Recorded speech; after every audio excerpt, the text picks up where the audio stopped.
आज हम लोग जो चैप्टर स्टार्ट करने जा रहे हैं वो इन्वायरमेंटल केमिस्ट्री एंड एटमॉस्फेयर है। 14 चैप्टर है, ठीक है। ये हम लोग स्टार्ट कर रहे हैं, तो इसको पढ़ते हैं इसमें है क्या, ठीक है। पहले तो इंट्रोडक्शन देख लेते हैं कि our planet the earth has 4 natural system, ठीक है। जो हमारी अर्थ है ना, हमारा प्लेनेट जो है जिसपे हम लोग रह रहे हैं, उसके कितने सिस्टम है नेचुरल? 4, ठीक है। 4 नेचुरल सिस्टम है। Lithosphere, hydrosphere, atmosphere and biosphere, ठीक है। ये 4 हैं। The knowledge and understanding of this system is necessary for us to live on the earth, ठीक है। जो नॉलेज और अंडरस्टैंडिंग ऑफ दिस सिस्टम, इन सिस्टम की इज नेसेसरी, वो हमारे लिए बहुत ज़रूरी है इस अर्थ पे रहने के लिए, ठीक है। आगे in this chapter we will focus, हम लोग फोकस करेंगे ओनली ऑन एटमॉस्फेयर, ठीक है। हम एटमॉस्फेयर पे फोकस करेंगे इस चैप्टर में, क्योंकि इस चैप्टर का नाम ही एटमॉस्फेयर है, तो हम लोग एटमॉस्फेयर पे करेंगे। The study of composition of atmosphere provides us the knowledge about significance of gases present in the atmosphere. जो स्टडी होती है कंपोजिशन की of atmosphere provide us the knowledge about the significant gases present in the atmosphere. Study of composition, जो atmosphere की जो composition है ना, ये हमें क्या प्रोवाइड कर रही होती है? नॉलेज। किसके बारे में? सिग्निफिकेंस ऑफ गैसेस, क्योंकि एटमॉस्फेयर में तो होती ही गैसेस है। जो एटमॉस्फेयर में मौजूद गैसेस होती है ना, उसके बारे में हम लोग कर रहे होते हैं इसमें। एटमॉस्फेयर को फिर हम लोग किसमें डिवाइड कर रहे हैं? तो पहले तो प्लेनेट जो है अर्थ, वो 4 नेचुरल सिस्टम है, lithosphere, hydrosphere, atmosphere and biosphere. ये जो 4 सिस्टम है ना, इनमें से हम लोग सिर्फ एटमॉस्फेयर को देख रहे हैं। तो एटमॉस्फेयर जो है वो भी डिवाइड हुआ होता है 4 रीजन के अंदर। हर रीजन की अपनी कैरेक्टरिस्टिक्स होती हैं, तो हम लोग देखते हैं। But human activities are disturbing the natural system.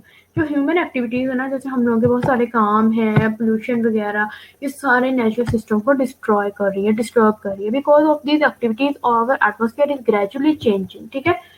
In activities की वजह से जो हमारा एटमॉस्फेयर होता है ना, वो ग्रेजुअली चेंजिंग, वो आहिस्ता आहिस्ता क्या हो रहा है? चेंज हो रहा है। The effect of these changes will be discuss in this chapter. जो इफेक्ट होता है इन चेंजेस का, उसको हम लोग डिस्कस कर लेंगे इस चैप्टर में। Lot of effort are being made worldwide to control the negative effect of pollution. Pollution के जो नेगेटिव इफेक्ट है ना, उसकी वजह से ये सब कुछ हो रहा है। आगे हम लोग देख लेते हैं कंपोजिशन ऑफ एटमॉस्फेयर। एटमॉस्फेयर की कंपोजिशन क्या है, ठीक है। Atmosphere is the envelope. Atmosphere क्या है? ये एक इनवेल्प है of different gases around the earth. अगर ये अर्थ है ना, फॉर एग्जांपल, तो इसके गिर्द क्या है? इनवेल्प एक है, ये वाला। ये सारा क्या होगा इतना? ये एटमॉस्फेयर का इनवेल्प होगा जो अर्थ के गिर्द है। It extend continuously from the earth surface outward without any boundary. ये किसी भी बाउंड्री के अलावा ये जमीन से ऊपर की तरफ होता है। मतलब कि ये हम लोग जान सकते हैं कि इतना इतना ही, ये काफी ज्यादा इसका एरिया होता है। 99% जो है atmospheric mass lies within 30 kilometre of the surface and 75% lies within the lowest 11 kilometre. ये जो एटमॉस्फेयर होता है ना, उसका जो 99% होता है ना ऑफ एटमॉस्फेरिक mass का, लाई with in 30 kilometre of the surface, ठीक है। 99% ऑफ एटमॉस्फेरिक मैस, जो 99% एटमॉस्फेरिक मैस होता है, वो लाई कर रहा होता है 30 किलोमीटर के अंदर। जो पहले 30 किलोमीटर होते हैं ना, वैसे तो उसकी कोई शार्प बाउंड्री नहीं है, पता नहीं कितना है, लेकिन जो पहले 30 किलोमीटर है ना, उधर तक 99% एटमॉस्फेरिक जो रीजन होता है वो खत्म हो जाता है। तो जो पहले 11 किलोमीटर होते हैं, उनके अंदर क्या होता है? 75% ये लाई कर रहा था एटमॉस्फेयर। ये आपने याद रखना है, एमसीक्यू के तौर पे आ सकता है। परसेंटेज कंपोजिशन अब हम लोग देख लेते हैं गैसेस की। क्या कंपोजिशन है इनकी गैसेस की और एयर के अंदर? नाइट्रोजन जो है ये सबसे ज्यादा पाई जाती है, 78% है, और ऑक्सीजन जो है 20% है। आर्गोन जो है ये एक नोबल गैस है, 0.93, और carbon dioxide 0.003।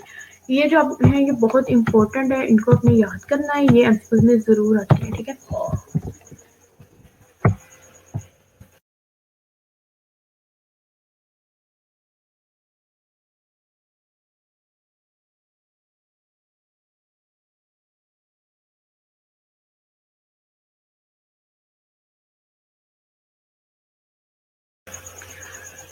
Layers of atmosphere. Atmosphere की लेयर्स कौन कौन सी होती है? Atmosphere consist of 4 spheres extending from the surface of the earth upward. जो एटमॉस्फेयर होते हैं ना, वो किस पे कंसिस्ट कर रहा होता है? उसके पास भी 4 लेयर्स होती हैं extending from the earth surface, जो अर्थ की सरफेस से शुरू हो रहे हैं तो और ऊपर की तरफ जा रहे होते हैं, ठीक है। जैसे मैंने बताया था, ये अर्थ है ना, तो इधर से शुरू हो रहे हैं और ऊपर की तरफ ये ऐसे जा रहे होते हैं, तो ये एटमॉस्फेयर है, ठीक है। इसके आगे 4 लेयर्स हैं। Concentration of the component gases decrease gradually upward, जैसे जैसे ऊपर की तरफ हम लोग जाते जाते हैं अर्थ से, तो ये जो गैसेज की कंपोजिशन है, गैसेज जो है इनके कंपोनेंट जो है वो डिक्रीज होते जाते हैं, फिर result in gradual decrease of pressure, तो इनका जो प्रेशर है वो भी डिक्रीज होता जाता है, ठीक है। फिर टेम्परेचर, लेकिन जो टेम्परेचर एटमोस्फेयर का वो चेंज नहीं हो रहा था in a gradual way, it varies in a complex way, ये थोड़ा कॉम्प्लेक्स है इसका, कि कहीं पे इंक्रीज हो रहा है कहीं पे डिक्रीज, लेकिन जो प्रेशर है वो डिक्रीज ही हो रहा होता है, ठीक है। प्रेशर जो है ये डिक्रीज हो रहा है।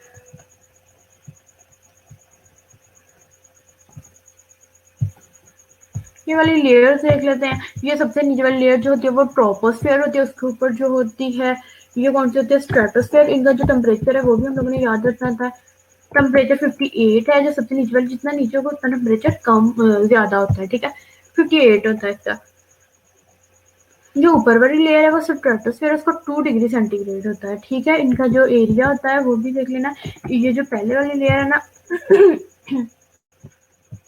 ट्रोपोस्फेयर, इसका 10 किलोमीटर तक है। अगर स्ट्रेटोस्फेयर जो है उसका कितना 50 किलोमीटर तक है, इसका 2 डिग्री सेंटीग्रेड है। और उसके ऊपर जो है 90 और 80 के दरमियान उसका -93 है, ठीक है। वो मीजोस्फेयर है, उसके बाद थर्मोस्फेयर है उसका, उसके बाद, ठीक है। आगे हम लोग देखते हैं टेम्परेचर जो होता है वो डिक्रीज होता जाता है। जैसे जैसे हम लोग ऊपर की तरफ जाते जाते हैं क्या होता है, टेम्परेचर जो होता है वो डिक्रीज हो जाता है फ्रॉम 17 डिग्री टू -80 टू 58। सबसे निचला लेयर का 17 होता है, उसके बाद -58 होता है, तो टेम्परेचर जो है वो कम होता जाता है। In the lowest layer extending up to 12 kilometre, इसमें जो लोएस्ट लेयर होती है उसमें उसके अंदर 17 होता है, फिर उससे ऊपर वाले -58। This layer of atmosphere is called troposphere. जो सबसे नीचे वाली लेयर होती है 12 किलोमीटर में, पहले 12 किलोमीटर के अंदर ये ट्रोपोस्फेयर होती है, ठीक है। Above this layer lies the stratosphere that extend up to 50 kilometre. Above this layer, इस लेयर से ऊपर वाली जो लेयर होती है वो स्ट्रेटोस्फेयर होती है, जो कि 50 किलोमीटर तक जा रही होती है। पहले जो होती है 12 किलोमीटर तक, अगली क्या है 50 किलोमीटर तक जा रही होती है। उसका टेम्परेचर कितना होता है 17, इसका 58, इसका आता है 2 डिग्री सेंटीग्रेड, ठीक है। जो 58 वो लास्ट पे जाके हो रहा है, तो ओवरऑल बात की हुई है। पहली लेयर जो है वो कौन सी है, ट्रोपोस्फेयर, ठीक है। उसका टेम्परेचर 17 डिग्री है, ये पहले 12 किलोमीटर तक है। फर्स्ट में ये है ना, तो इसमें जो फर्स्ट करें ये है, इसके जो पहले 12 किलोमीटर है ये पहले वाली लेयर, इसमें टेम्परेचर 17 डिग्री है। उसके बाद जो लेयर आ रही है वो 50 किलोमीटर तक है, ठीक है। इधर 50 किलोमीटर फर्स्ट करें हो गया, और ये कितना था 12 था, तो इसका कितनी हो गया टेम्परेचर, इसमें जाकर टेम्परेचर 2 डिग्री हो गया, इतना कम हो गया। Beyond this stratosphere lies the mesosphere. उसके बाद स्ट्रेटोस्फेयर के बाद पहले ट्रोपोस्फेयर है, स्ट्रेटोस्फेयर मीजोस्फेयर आ जाती है, वो 85 तक होती है। पहली जो होती है वो 12 तक, अगली कितनी है 50 तक, और अगली 85 तक। इस रीजन में अगेन टेम्परेचर जो था वो डिक्रीज हो जाता है -93 तक। फिर beyond 85 kilometre lies in the thermosphere, आखिरी वाली जो होती है वो थर्मोस्फेयर है। इसमें टेम्परेचर और ज्यादा गोज ऑन इंक्रीजिंग अपवर्ड, फिर जो टेम्परेचर है वो इंक्रीज होना शुरू हो जाता है, ठीक है। लास्ट पे जाए जो टेबल में आया हुआ इसको आप देख लें तो ये सारा याद हो जाएगा। ट्रोपोस्फेयर, स्ट्रेटोस्फेयर, मेसोस्फेयर और थर्मोस्फेयर, ये जो है ये एटमोस्फेयर की आगे टाइप्स हैं, ठीक है। इसका एरिया 12 किलोमीटर तक, इसका 50 तक, इसका 85 तक, इसका 120 तक, ठीक है। टेम्परेचर देख लें 17 से -58 तक जा रहा है, इसका -58 से 2 तक जा रहा है, ठीक है। इसका 2 से 93 तक है, फिर टेम्परेचर इंक्रीज होना शुरू हो जाएगा 93 से, ठीक है। -93 से इंक्रीज होना शुरू हो जाएगा। अब हम लोग डिस्कस करते हैं reason of variation of temperature and other phenomenon. Troposphere, troposphere जो पहली लेयर है उसमें हम लोग देख लेते हैं, ठीक है।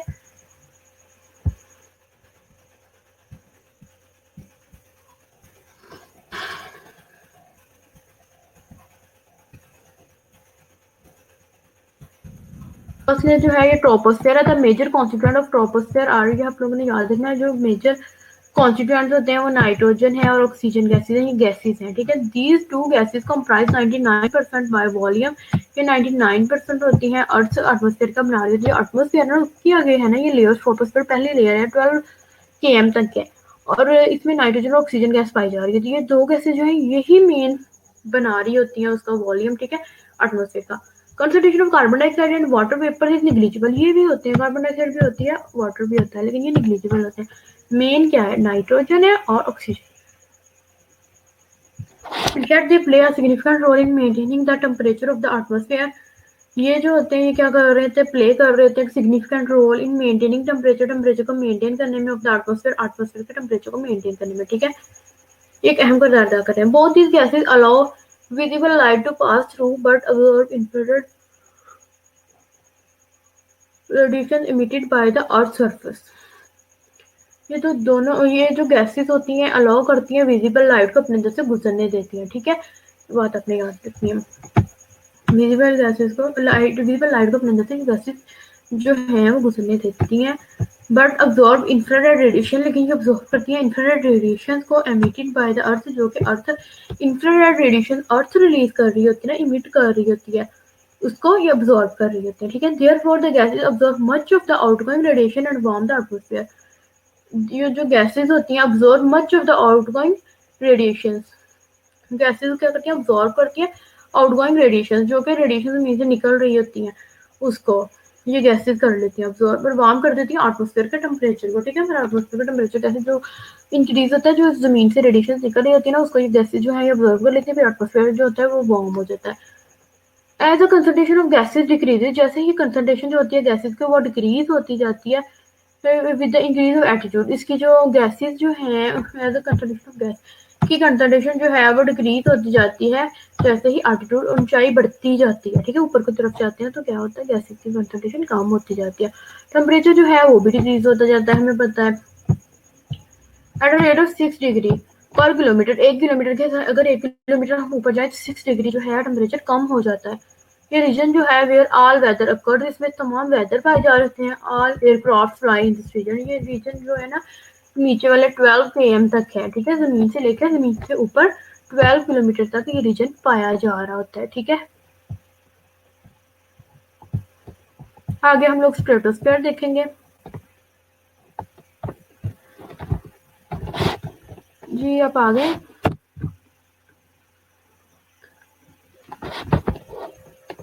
बाकी स्टूडेंट्स किधर है, आज नहीं आएंगे वो?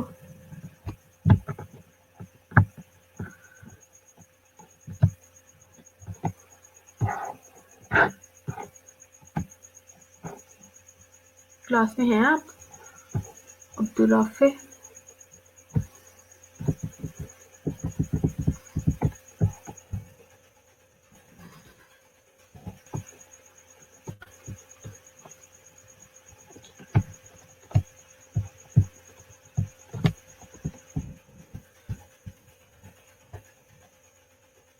वालेकुम अस्सलाम, कैसे हैं आप?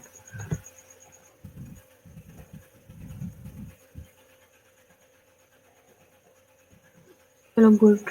आज हम लोग ये वाला नेक्स्ट चैप्टर पढ़ रहे हैं एटमॉस्फेयर का। एटमॉस्फेयर को देखा हम लोगों ने, जो बेसिकली 4 टाइप्स हैं जो नेचर में पाए जा रहे होते हैं। स्टार्ट से आपको दफ़ा ये जैसे हम लोगों ने पढ़ना स्टार्ट किया था, इंट्रोडक्शन को देखा था, जो 4 सिस्टम थे naturally, lithosphere, hydrosphere, atmosphere and biosphere. हम लोग सिर्फ और सिर्फ एटमॉस्फेयर को देख रहे थे, इस चैप्टर में डिस्कस ही उससे करेंगे। तो आगे जो था फिर एटमॉस्फेयर था, एटमॉस्फेयर की जो फिर आगे 4 टाइप्स थी। एटमॉस्फेयर को भी 4 रीजन्स में डिवाइड किया हुआ था ना, तो हर रीजन की अपनी कैरेक्टरिस्टिक्स हैं, तो उन रीजन में कौन कौन से रीजन आते हैं वो देख लेते हैं। ठीक है,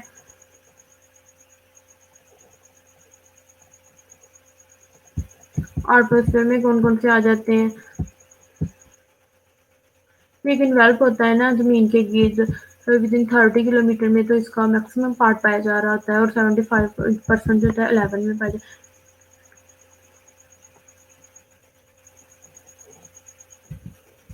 अच्छा, मैं तो आपको दोबारा से बता रही थी, अब आपका नेट का इशू है तो आपको आवाज़ नहीं आ रही। चलो फिर आप रिकॉर्डेड लेक्चर सुन लीजिएगा, जिधर से मैं पढ़ा रही हूँ उधर से पढ़ा लेती हूँ। ठीक है,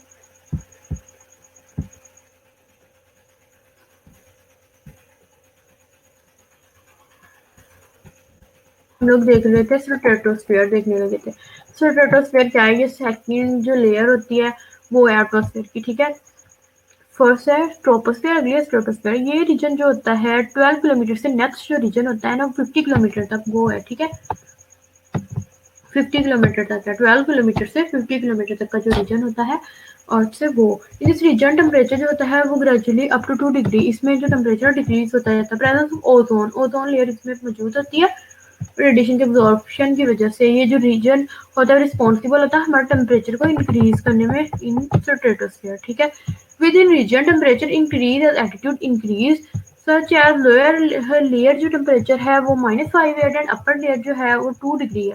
the stratosphere is layered in temperature as shown सीज ozone in the upper layer absorb high energy ultraviolet radiation from the sun. जो ओजोन लेयर होती है ना उसका जो अपर वाला पार्ट होता है उसका टेम्परेचर हाई क्यों होता है क्योंकि जो सन से एनर्जी आ रही होती है ना रेडिएशन अल्ट्रावायलेट रेडिएशन जो होती हैं हाईली एनर्जाइज्ड होती हैं वो सन से आ रही होती हैं तो उनको ओजोन जो है वो अपने अंदर अब्सॉर्ब कर रही होती है. तो फिर क्या होता है it breaks down into monoatomic and diatomic. ठीक है ओजोन क्या था ओजोन का फार्मूला क्या था O3. ठीक है ओ जो है एटम जब वो O3 इसको हम लोग लिखते हैं तो वो ओजोन होती है. जब O2 लिखते हैं तो वो ऑक्सीजन होती है. ठीक है ये O3 है और ये O2 है.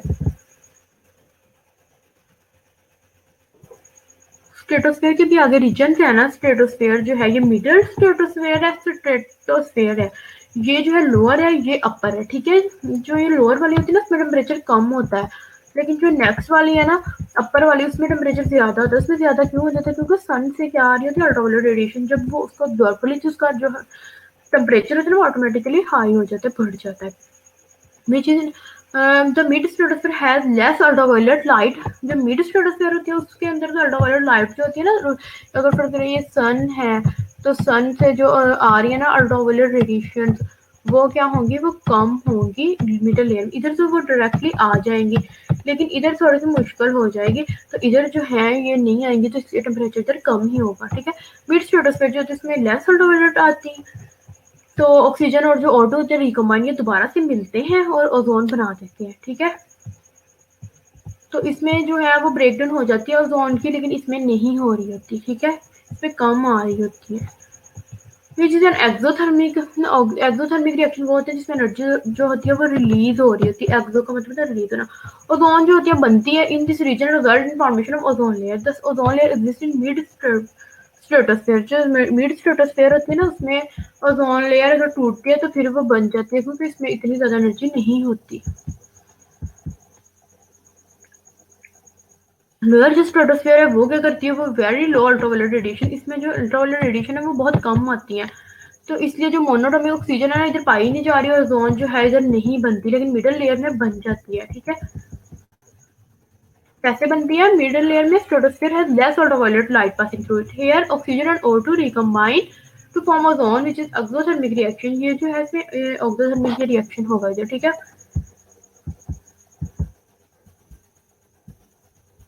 प्लूटेंट्स का थोड़ा सा देख लेते हैं. प्लूटेंट्स क्या होते हैं. प्लूटेंट कोई भी ऐसी स्पीशी होती है जो हमारे इन्वायरमेंट को खराब कर रही होती है पोल्यूट कर रही है. तो प्लूटेंट जो है एक वेस्ट मटेरियल है. प्लूटेंट कोई भी हो सकता है. एयर में भी पोल्यूशन हो सकती है वाटर में भी सॉइल में भी. इधर जो है प्लूटेंट या वेस्ट मटेरियल प्लूटेंट जो है वो एक वेस्ट मटेरियल होता है जो कि हमेशा पोल्यूट करता है. हमारी हवा को भी कर देता है पानी को भी कर देता है मट्टी को भी करता है. फैक्टर्स हम लोग देख लेते हैं कि कौन से हो सकते हैं.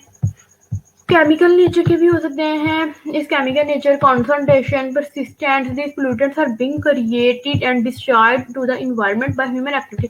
कोई भी हम लोग काम करते हैं तो हमारे काम की वजह से कोई भी ये जो भी कोई जो होते हैं बाई प्रोडक्ट के तौर पे कोई भी चीज़ बन रही होती है ह्यूमन एक्टिविटीज़ में कोई भी चीज़ जो हमारे इन्वायरमेंट को ख़राब कर रही है तो उसको हम लोग पोल्यूटेंट कह देते हैं. दे मेक द इन्वायरमेंट हमारे इन्वायरमेंट को हार्मफुल कर देती है हमारी ज़िंदगी के लिए. पोल्यूटेंट जो होते हैं वो सब्सटेंसेस होते हैं जो पोल्यूशन को काज करते हैं. वाइल कंटेमिनेंट्स आर दोज वो वाले कंटेमिनेंट्स जो substances that make something impure. Contaminants जो वो सब्सटेंस होते हैं कंटेमिनेंट्स कह देते हैं पोल्यूटेंट कह देते हैं जो हमारे माहौल को खराब करते हैं. हार्मफुल सब्सटेंसेस जो हार्मफुल सब्सटेंसेस है वो मौजूद होते हैं हवा के अंदर उसको हम लोग क्या कहते हैं air pollutants. Even a beneficial substances beyond specific concentration में भी हार्मफुल. जो हार्मफुल सब्सटेंसेस होते हैं ना हमारे हवा के अंदर उसको एयर पोल्यूटेंट कहेंगे. Beneficial substances beyond specific concentration में भी हार्मफुल. वही बात होगी अगर हमारी कोई चीज़ फायदेमंद भी है अगर हम उसको बहुत ज़्यादा कंसंट्रेशन में यूज़ करेंगे तो हमारे लिए हार्मफुल हो जाएगी. Air pollutants change the weather. तो एयर पोल्यूटेंट्स हम हमारी वेदर पे भी इफेक्ट कर रहे होते हैं बैड ह्यूमन हेल्थ के ऊपर भी कर रहे होते हैं डैमेज कर रहे होते हैं प्लांट्स को डिस्ट्रॉय बिल्डिंग्स. ठीक है आगे टाइप्स ऑफ पोल्यूटेंट्स देख लेते हैं. सोर्सेज हम लोग कल देख लेंगे. Major air pollutants are classified. जो इसकी टाइप्स होती हैं प्राइमरी पोल्यूटेंट्स हो सकते हैं सेकेंडरी हो सकते हैं. प्राइमरी जो होते हैं वो डायरेक्ट जो करते हैं और सेकेंडरी जो होते हैं दूसरे किसी पोल्यूटेंट के साथ मिलके जो इन्वायरमेंट को पोल्यूट करते हैं. प्राइमरी पोल्यूटेंट वो होते हैं ये वेस्ट और एग्जॉस्ट प्रोडक्ट हैं जो कि क्या करते हैं drive out because of combustion of fossil, कोई भी फॉसिल फ्यूल्स वगैरह हैं उनको हम लोग जलाते हैं, ऑर्गेनिक कंपाउंड है उसमें धुआं वगैरह निकलता है, केमिकल्स निकलते हैं, तो वो हमारे माहौल को खराब करते हैं, हमें बीमारियां फैलाते हैं। तो वो क्या होंगे, पोल्यूटेंट होंगे हमारे लिए, ठीक है। These are oxide of sulphur, वो सल्फर के ऑक्साइड हो सकते हैं, SO3 वगैरह कार्बन के हो सकते हैं, कार्बन मोनोऑक्साइड या डाइऑक्साइड नाइट्रोजन के हो सकते हैं, हाइड्रोकार्बन हो सकते हैं, अमोनिया हो सकता है, कंपाउंड ऑफ फ्लोरीन हो सकते हैं। ये क्या है, प्राइमरी पोल्यूटेंट। ये बहुत इंपॉर्टेंट है, हर दफा ये पेपर में शॉर्ट क्वेश्चन आ जाता है, सेपरेटली भी आ सकता है या फिर डिफरेंट आ सकता है प्राइमरी और सेकेंडरी पोल्यूटेंट में, ठीक है।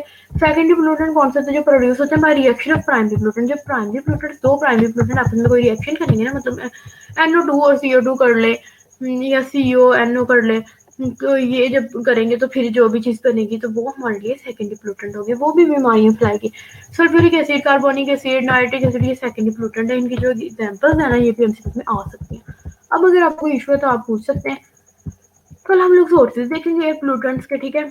ग्रीन हाउस इफेक्ट को देखेंगे, आई थिंक ये काफ़ी होगा, इंपॉर्टेंट टॉपिक है ग्रीन हाउस इफेक्ट, ठीक है।